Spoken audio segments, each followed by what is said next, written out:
कई बार क्या होता है कि परिवार में रहते हुए आपको आपके ही परिवार वाले कई चीज़ों के लिए बदनाम करते हैं कि तुमने ये कर दिया, तुम ये करती हो, तुम ये खाती हो, तुम वो पीती हो। तो हमें लगता है यार जो गलती हमने की नहीं है हमें वो उसके लिए हमें सुनना पड़ता है। तो यहाँ पे मैं आपको एक छोटी सी एडवाइस देना चाहूँगी। एक्चुअली एक टाइम ऐसा होता है कि ना, जब हम अच्छा अच्छा करते हैं और उसके लिए हमें एक नेगेटिव चीज़ें सुनने को मिलती है उसके बावजूद भी, तो हमारा मन बड़ा उदास हो जाता है। जब एक बार की बात है कि एक आंटी थी, तो वो उनसे थोड़ा उनके आना जाना मेरा ज़्यादा रहता था।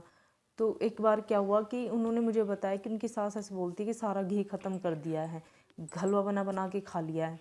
तो उन्होंने मुझे ये बात बताई कि सुमन इतना रखा है फिर भी ऐसे बोलती है। मैं कहा ठीक है। और ये नहीं कि उनके मुंह पे उन्होंने बोला, नहीं, उन्होंने क्या किया, उन्होंने पड़ोसियों को जाकर ये बात बोली और पड़ोसी ने उन्हें बताया कि इतना दूसरों के बारे में भी सोचा कर, अकेली तू खा जाती है, पूरा परिवार होता है। तो सोचो यार, उस जो सुबह से लेकर शाम तक सारा दिन काम करती है उसे गलत चीज़ों के लिए सुनना पड़ रहा है। तो उनको मैंने एक छोटी सी राय दी। मैं कहा यार बदनाम तो तुम फिर भी हो चुके हो, ठीक है, अब तुम ऐसा करो कि एक टाइम हलवा बना के खाया करो, कि कम से कम तुम्हारी सेहत में तो लगेगा और तुम्हें ये भी नहीं लगेगा कि तुम एक झूठे चीज़ के लिए बदनाम होगी हो। तो तुम बनाओ हलवा और उड़ा दो घी को, ठीक है, क्योंकि तुम्हारी सास को जो करना था वो कर चुकी है। इतना ही नहीं बल्कि मेरे साथ क्या हुआ था कि ऐसे भाभी करती क्या सारे दिन, ये काम नहीं करती है, सुबह शाम का काम करती है, बच्चों के कपड़े नहीं धोती है, ये नहीं करती। मैंने क्या किया, मैंने कपड़े ही धोना छोड़ दिया, ठीक है, अब तो बदनाम हो गया। बस एक काम नहीं कर पाई, जब मुझे ये बोला जाता था कि खाना नहीं बना के देती है बालकों को, तब मेरा मन ये होता था ठीक है यार, इनको कहने से मतलब है बट मुझे करके देना है।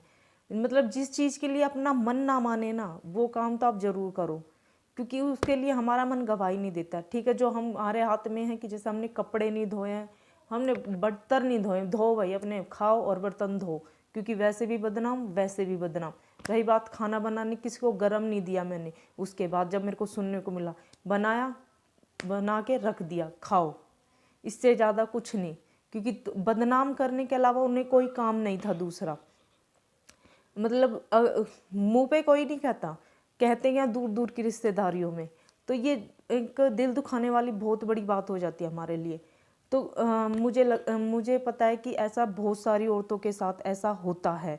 इवन औरतों क्या यार, किसी न किसी के साथ होता ही होता है, चाहे आदमी हो चाहे कुछ भी हो। तो मैं तो यही कहूँगी, आप जिस चीज़ के लिए बदनाम हो जाओ ना, और वो आपके हद में है, तो आप डेफिनेटली कर दो वो काम। आपको ये कहते हैं कि आपने ये खा लिया, खा लो। आपको ये कहा जाता है आप इस तरह के कपड़े पहनते हो, ये अच्छे नहीं है, पहनो, क्योंकि जिस चीज़ के लिए आप बदनाम हो चुके ना, कर दो। लेकिन वो इस चीज़ को करने से आप ये देख लेना कि हद आपकी कितनी है, आपका दिल उसको गवाही देता है कि नहीं, क्योंकि करने के बाद आपको भी तो खुश होना है। वीडियो को मुझे बिल्कुल भी ज़्यादा लंबा नहीं करना है, क्योंकि वही छोटी सी बात मैं आपको अलग अलग तरीके से कह के बताऊं तो कोई फ़ायदा नहीं है। बस इतना जान लो कि जिस चीज़ में आपको खुशी मिले, आपको वो काम तो ज़रूर ही करना चाहिए, क्योंकि आपकी खुशी से बढ़ के कुछ नहीं है। आप जब खुद खुश रहोगे तो आप दूसरों को भी खुश कर पाओगे।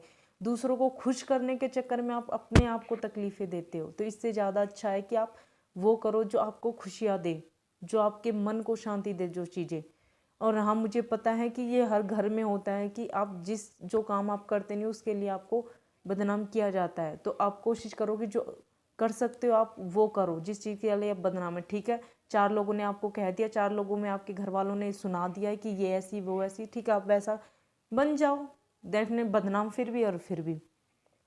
तो वीडियो को मुझे बिल्कुल भी बड़ा नहीं करना है, बट इस वीडियो को शेयर और लाइक करना ना भूलें।